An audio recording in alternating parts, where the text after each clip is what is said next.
John chapter 19, verse 14. And it was the preparation of the Passover, and about the 6th hour. And he saith unto the Jews, Behold your king.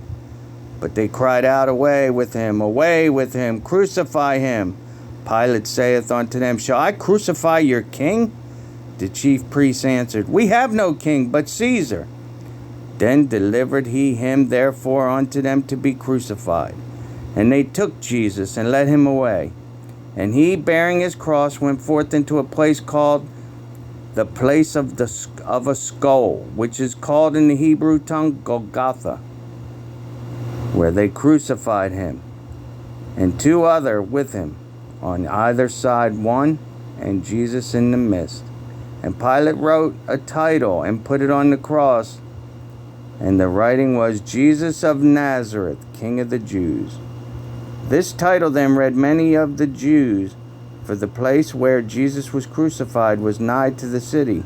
And it was written in Hebrew, and in Greek, and in Latin. Then said the chief priest of the Jews to Pilate, Write not the King of the Jews, but that he said, I am the King of the Jews. Pilate answered, What I have written, I have written.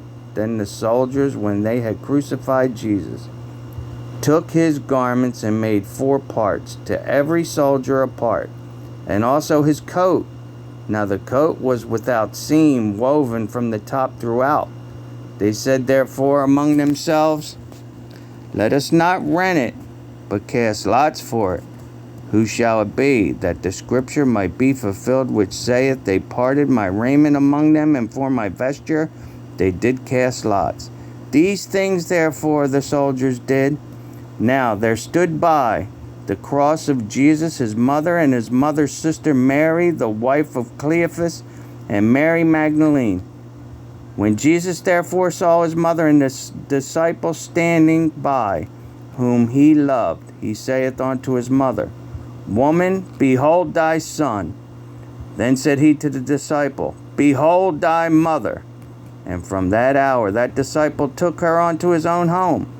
After this, Jesus, knowing that all things were now accomplished, that the scripture might be fulfilled, saith, I thirst. Now there was set a vessel full of vinegar, and they filled the sponge with vinegar, and put it upon hyssop, and put it to his mouth. When Jesus therefore had received the vinegar, he said, It is finished. And he bowed his head and gave up the ghost. The Jews therefore, because it was the preparation that the body should not remain upon the cross on the Sabbath day,